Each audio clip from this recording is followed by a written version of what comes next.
வணக்கம். உங்கள் சேலமரா தமிழ்ச்செல்வன். நியூ லங்கா சேனலை மகிழ்ச்சியோடு சந்திப்பதில் மிக்க மகிழ்ச்சி.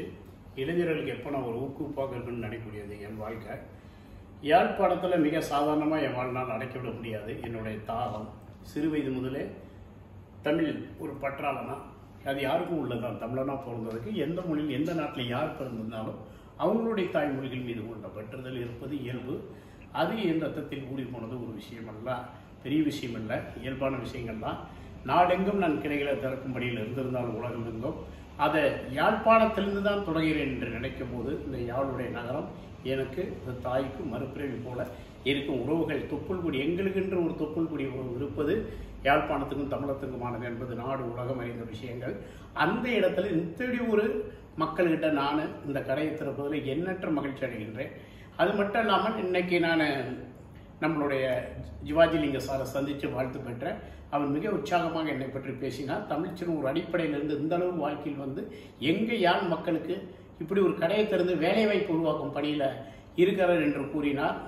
நான் பேசியது அவர் இதுக்கு முன்னாடி கேட்டது இல்லை. நான் தமிழகத்தில் பேசும்போதெல்லாம் சொல்லுவேன், என் மாணவர்களே, என் செல்வங்களே, என் தமிழ் பிள்ளைகளே, நான் வாழ்ந்தது முக்கியம் இல்லை, நான் உங்களை வாழ வைக்க தான் உங்களை உண்மைகளையும் கஷ்டங்களையும் நான் பேசி கொண்டிருக்கின்றேன் என்று அதை இன்னைக்கு அவர் வார்த்தையிலிருந்து பெற்றது ஒட்டுமொத்த ஈழ மக்களுடைய வாழ்த்துக்களாகவே நான் கருதுகின்றேன். வாழ்ந்து மறைந்த அனைவருடைய வாழ்த்துக்களாகவே நான் கருதுகின்றேன்.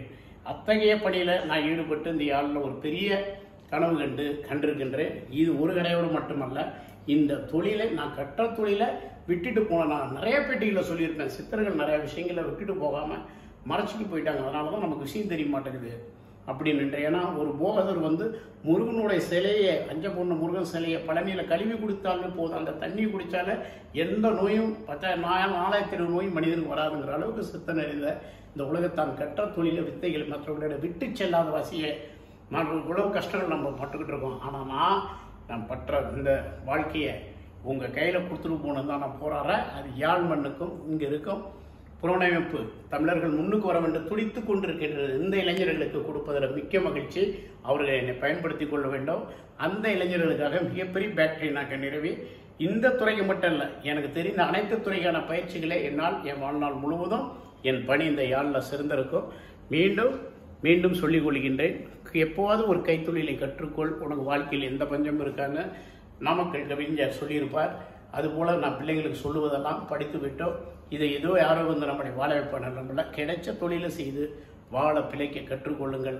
நம்மளை வென்ற உலகில் ஆள் இல்லை, நம்ம இல்லாத நாடும் இல்லை, நம்மளுக்கு எதற்கும் அஞ்சுவர்கள் இல்லை, அஞ்ச போவதும் இல்லை, யாரையும் நினைத்து ஏங்கி கொண்டிருப்பவர்களே. உழைப்போ உயர்வோ பிறருக்கு முன்னுதாரணமாக இருப்பவர்கள் தான் தமிழ் பிள்ளைகள். அந்த பிள்ளைகளோடு யாழ் நகரத்திலே எத்தனை சாதனைகள், சோதனைக்கு இவங்க தான் உதாரணம், சாதனைக்கு இவங்க தான் உதாரணம். அத்தகைய மண்ணிலே என் தொழிலை செய்வதில் பெருமை கொள்கின்றேன். அதுவும் நியூ லங்கா சேனலுக்கு தமிழ் இளம் பிள்ளைகளுக்கு என் வாழ்த்துக்களை தெரிவித்து இன்னும் சிறப்பான பணியாற்றி மனதளராம மன உறுதியோடு உங்களுடைய நேர்மையும் தர்மத்தை நிலைநாட்ட அன்புடன் வாழ்த்துகிறேன். என் சேலம் தொழிலாளர் சார்பாக, எங்கள் அம்மன் எதிர்நீச்சல் கமலேஷ் அண்ணன் சார்பாக, அவருடைய கேரக்டர் சொன்னாதான் உங்களுக்கு தெரியும். எதிர்நீச்சல் கமலேஷ் சார் உண்மையான பேர் சொன்னால் தெரியாது.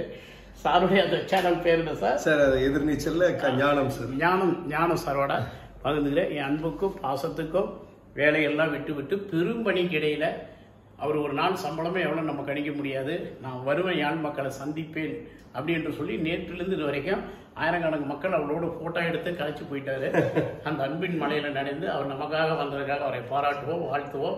எத்தகைய பணிக்கு இடையிலும் அவர் வருகை புரிந்தது மிக ஒரு நல்ல விஷயம். இது போல எல்லா கலைஞர்களும் தமிழத்தில் இவரை முன்னுதாரணமாக எடுத்துக்கொண்டு எவ்வளோ கொடுப்பீங்க, எனக்கு விமானம் போடுங்களா, எந்த கேள்வியும் அவர் கேட்கல.